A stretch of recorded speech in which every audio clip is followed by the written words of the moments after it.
नमस्कार दोस्तों, आप सबका फिर से एक और बार बहुत बहुत स्वागत है मेरे चैनल मिथिका में, जहां मैं आप लोगों को ऐसी नई नई कहानियां सुनाऊंगी जो आपने पहले कभी नहीं सुनी होंगी। अगर आप सबको अच्छा लगे तो लाइक, शेयर, कमेंट और सब्सक्राइब जरूर कीजिएगा। तो आज मैं आप लोगों को सुनाने जा रही हूँ कहानी लिलित की। हिब्रू लेजेंड के अनुसार लिलित एडम की पहली साथी थी, जिसे उसी मिट्टी से बनाया गया था जिससे एडम को बनाया गया था।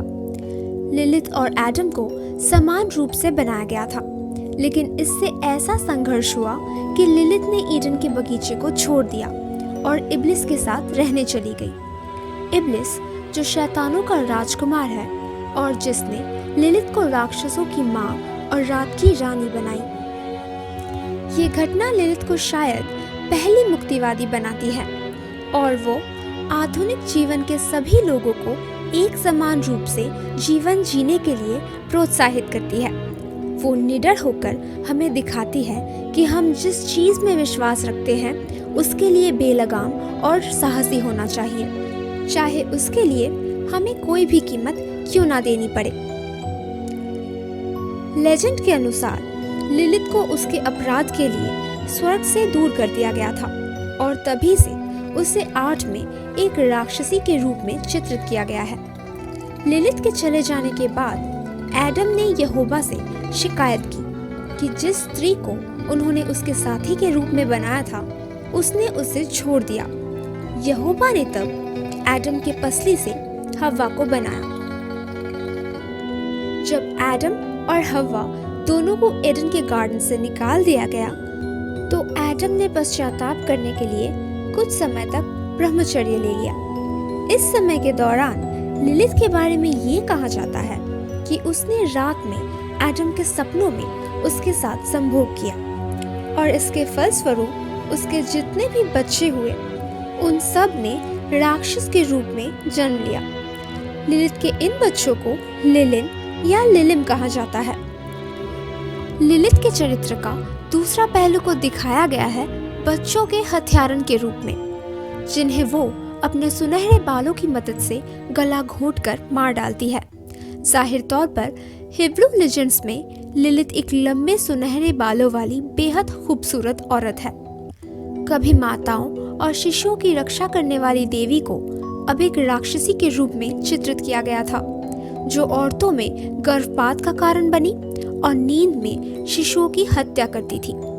यहूदी लोगों का मानना था कि जब कोई बच्चा अपनी नींद में हंसता या मुस्कुराता है तो उस वक्त लिलित उसका मनोरंजन कर रही होती है और चिंतित माता पिता शिशु को लिलित से बचाने के लिए जल्दी से सोए हुए बच्चे की नाक दबाकर उसे जगा देते थे।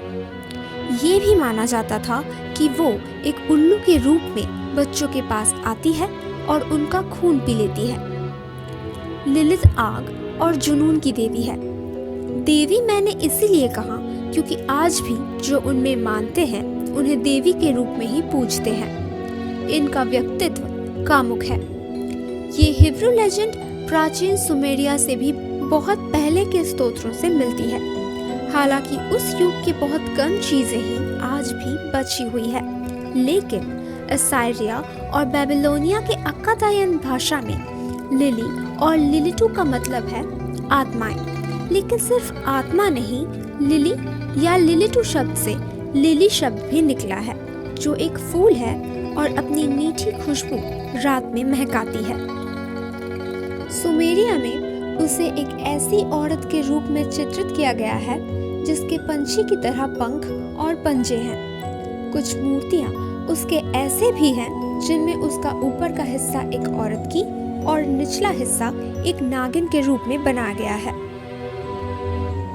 इससे पता चलता है कि प्राचीन काल में उस जगह पर लिलित की पूजा की जाती थी, मगर जब यहूदियों ने उस भूमि पर कब्जा कर लिया तो उन्होंने लोगों को उसकी पूजा करने से रोकने के लिए लिलित को दुष्ट बना दिया।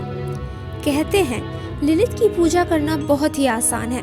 किसी भी अंधेरे कमरे में मोमबत्तियां जलाकर लिलित का चिन्ह, जो कि सेब है, बनाकर अगर उसे याद किया जाए तो कहते हैं कि वो जरूर जवाब देती है और पूजने वाले की हर मनोकामना पूरी करके रातों रात उसके सोच से भी ज्यादा अमीर बना देती है।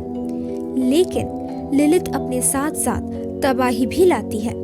अपने पूजने वाले को वो ज्यादा दिनों तक जिंदा नहीं रखती, पहले उसे पागल बना देती है और फिर उसकी जान लेकर किसी दूसरे शिकार की तलाश में रहती है। तो दोस्तों, कैसी लगी आप लोगों को आज की कहानी? अगर अच्छी लगी हो तो प्लीज इसे लाइक कर दीजिए। नीचे कमेंट सेक्शन में लिखकर जरूर बताइएगा कि आप लोगों को कैसा लगा।